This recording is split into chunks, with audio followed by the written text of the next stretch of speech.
ভালো নেই চা শ্রমিকরা। বর্তমানে চা শ্রমিকদের মানবেতর জীবনযাপনের এক করুণ চিত্র ফুটে উঠেছে। সুবিশাল পাহাড়ি এলাকা, কোথাও উঁচু আবার কোথাও নিচু টিলা, যেদিকে চোখ যায় সেদিকে শুধু সবুজ শ্যামলিমার পাহাড় আর পাহাড়। এই যে সবুজ পাহাড়, যার মোহনীয়তায় হারিয়ে যায় আমাদের মন।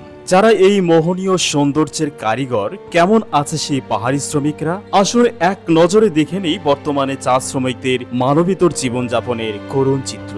সারা দেশে যখন প্রগতির চাকায় ভর করে এগিয়ে চলেছে অবিরত, ঠিক তখনই চা শ্রমিকদের জীবন যেন আটকে গেছে পাহাড়ি উঁচু নিচু টিলা আর চা বাগানের সীমানাতেই। প্রজন্মের পর প্রজন্ম ধরে যে জমিতে বসবাস করে আসছেন চা শ্রমিকরা, সেই চিরচেনা জমিও যেন নেই তাদের অধিকারে। তাই মাথা গোজার সর্বশেষ ঠাইটুকু ধরে রাখতে পরিবারের অন্তত একজনকে বাগানে কাজ করতেই হয় বাধ্যতামূলক। এটাই এখানকার নির্মম বাস্তবতা। চলে গেছে ব্রিটিশ সরকার, নেই নীল চাষ, তবু যেন নীল চাষের আদলেই বেঁচে আছে চা চাষ।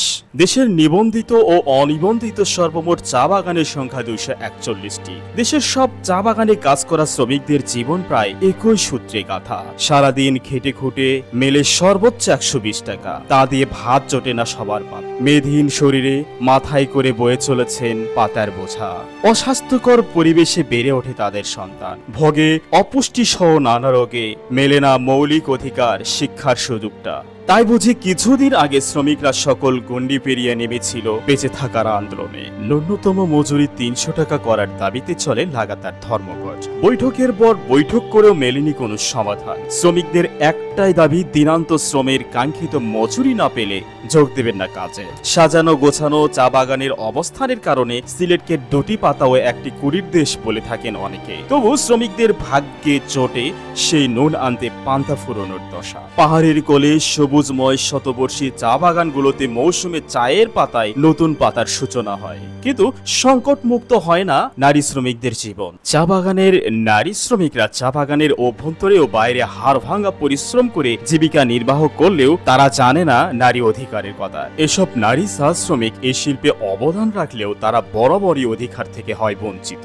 2007 সালে চা শ্রমিকদের মজুরি ছিল মাত্র 32 টাকা। সেখান থেকে শুরু করে বর্তমানে 120 টাকা করা হয়েছে, কিন্তু তারা প্রতিদিন অন্তত 300 টাকা দাবি করে আসছেন, যদিও কোনো সরকারই সেই দাবি মেনে নেয়নি বা তাদের দাবি বাস্তবায়নও হয়নি। বৃদ্ধ শ্রমিকদের জন্য বছরে 5,000 টাকার খাদ্য সামগ্রী দেওয়া হয়, সেটাও আদায় করতে হয়েছে দীর্ঘ আন্দোলনের মাধ্যমে। মনিকা রানী 42 বছর বয়সী চা শ্রমিক, 15 বছর থেকে চা বাগানে কাজ করে আসছেন। তিনি লেখাপড়ার সুযোগটুকুও পাননি এবং দৈনিক 30 কেজি চা পাতা তুলে পান মাত্র 85 টাকা। সীমিত আয় ও দ্রব্যমূল্য বৃদ্ধির কারণে সংসার চালানো কঠিন হয়ে পড়েছে। সকালে খাবার তৈরি করে কাজে যান এবং দুপুরে দলের সাথে খাবার খান। কঠিন পরিশ্রমের পরে কপালে জোটে রোজকার লাল চা আর শুকনো রুটি। চা শ্রমিকদের বসবাস অস্বাস্থ্যকর কুড়ে ঘরে, সেখানে তারা একত্রে থাকেন। যদিও প্রতি বছর গৃহ নির্মাণের চুক্তি থাকে, তা বাস্তবায়ন হয়নি কোনো কালে হবে কিনা সেটাও কেউ জানে না আদৌ। এ যেন কাজীর গরু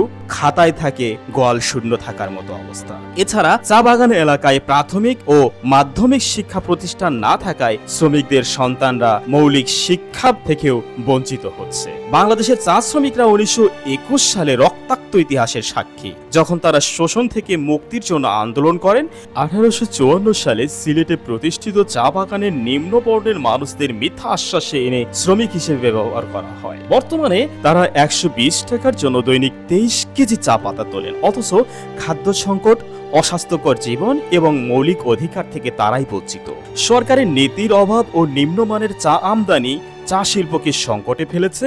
ফলে শ্রমিকদের মজুরি বৃদ্ধির দাবিতে দীর্ঘদিন ধরে আন্দোলন চলছে। শিক্ষা ও স্বাস্থ্য সেবার উন্নয়ন এবং সামাজিক নিরাপত্তা কর্মসূচিতে তাদের অন্তর্ভুক্তি নিশ্চিত করা জরুরি। 4 এপ্রিল 1971 হবিগঞ্জের তেলিয়াপাড়া চা বাগানের স্বাধীনতার শপথ নেওয়া হয়, যেখানে মুক্তিযুদ্ধের সেক্টরগুলো গঠন করা হয়। তবুও মুক্তিযুদ্ধে এই স্মৃতি বিজড়িত চা বাগানের চা শ্রমিকরা এখনো নিম্ন মজুরি নিয়ে মানবেতর জীবনযাপন করছেন। তাদের জীবন খুবই নিম্নমানের, নেই স্বাস্থ্য, শিক্ষা এবং অন্যান্য সুযোগ সুবিধা। তাদের সামাজিক নিরাপত্তা নিশ্চিত করা এবং বর্তমান সরকারের স্বীকৃতি রয়েছে দারুণ প্রয়োজন। সুপ্রিয় দর্শক, আপনারা কে কোথা থেকে দেখছেন আমাদেরকে কমেন্ট করে জানিয়ে দিন। আমরা পরবর্তী ভিডিওতে আপনার নাম ঠিকানা জানিয়ে দিব। এতক্ষণ আমাদের পাশে থাকার জন্য আন্তরিকভাবে ধন্যবাদ।